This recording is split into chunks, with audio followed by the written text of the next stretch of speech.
Hey loves, Jamie Flares here. I want to talk today about how you are not your sun sign and share a little bit more about that and how we see the sun in shamanic astrology and how you could work with your chart and your astrology in a much deeper way. So, most of us in the West, in contemporary times, if we know anything about our personal astrology, we know our sun sign. And more likely than not, we've been told our whole lives that that is who we are on the personality level. We are the sun. So, we've been told, oh, you're a Leo, or oh, you're a Gemini, or oh, you're this, right? And the truth is only 2/5 of the time is our sun sign relevant for who we're here to be, who we've been, and who we're here to be.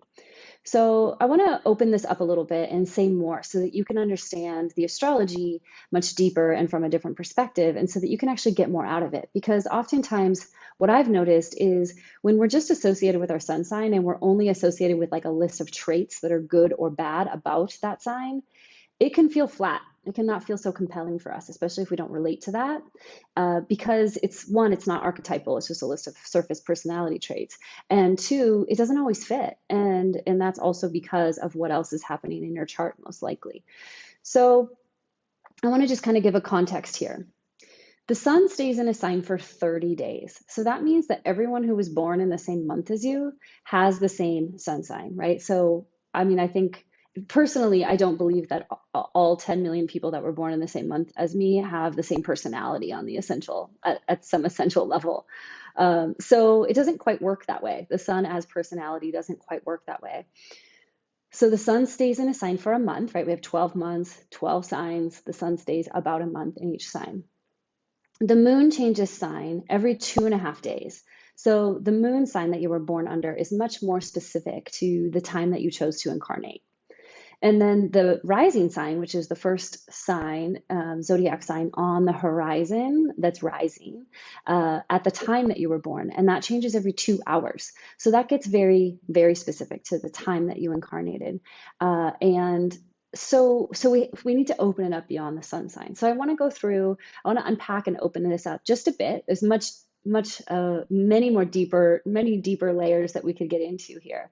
But I just want to give you a broad context so that you can kind of just get the first taste of this.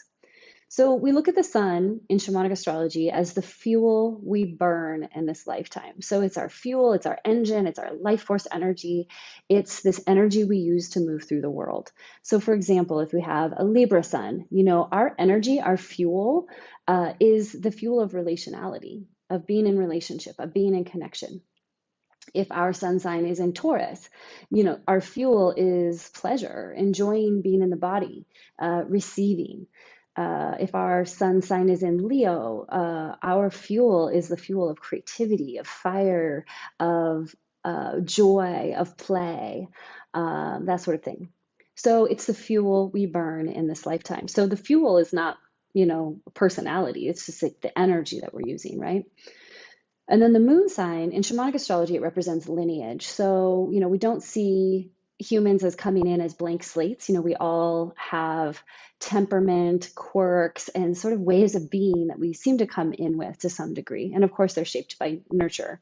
Nature and nurture go together. But this archetype, the archetype of the moon, is what we come in with. So it's our foundation, it's our set point, it's what we come in with as a comfort zone.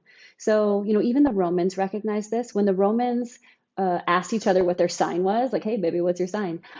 They were asking about the moon sign. They were never asking about the sun because they recognized that the moon was much more indicative of our personality, our habits, our expectations, our beliefs in this lifetime, because it's our foundation. It's like where we begin. It's the archetype we begin with in this lifetime. And so it's a really important one to know because I call them the moon superpowers. It's where we have some of our greatest strengths. It's also where we can get stuck. We can get addicted to those traits and not want to move into other parts of our chart. And so we want to we want to know what that archetype is, and we want to know how to balance it and work with it in a healthy way in this lifetime. The rising sign is the path we're on. This is the path we're here to walk. So we're here to walk the Taurus path. We're here to walk the Leo path. We're here to walk the Pisces path, right? That's the path we're here to walk. It's the journey, like we could say, the kind of flavor of our journey in this lifetime. And then we have all the planets represent some aspect of ourselves. I'll do a video more about the planets and the signs and the houses. But we also, so I'll just share two more. Mars is the energy, the intention we have for how we want to express our inner masculine in this lifetime. So, regardless of how we identify or what body we find ourselves in, it's the masculine essence, like what flavor of that we want to play with and express in this lifetime. And then the Venus is the archetype of the feminine that we're here to embody and learn and grow into in this lifetime. So, we're, as a female identified person, like my Venus is the woman I'm here to be, and I'm here to walk the rising path. And I come in with a foundation of my moon, and the energy I burn is the energy of the sun. And there are others we could add to this. So, why this is important, why I'm spending time sharing about the fact that you're not your sun sign, is that you can open this up and actually use astrology in a much richer way. And knowing these aspects can give a lot of clarity and give a lot of validation and actually activate parts of ourselves when we know what they are. So I would say, particularly if your sun sign has never resonated with you, take a look at your chart. Look at where there's clusters of planets. Where are they hanging out? It's like, oh, I have a lot in Virgo, or gosh, there's a lot in Cancer, but I've never been told I was a Cancer because my sun is in Gemini. So take a look at your chart. You can Google, there's a bunch of, I like astro-charts.com, just to Google your chart, look at your chart, a free app online. Look at where your planets actually are. So there are 12 signs, and we usually come in with a focus on anywhere from 2 to 6 of them. So look, what are the dominant signs? What are the dominant signs in your chart? And pay attention to those. You can go back and listen to this recording also and figure out, okay, my moon is in X.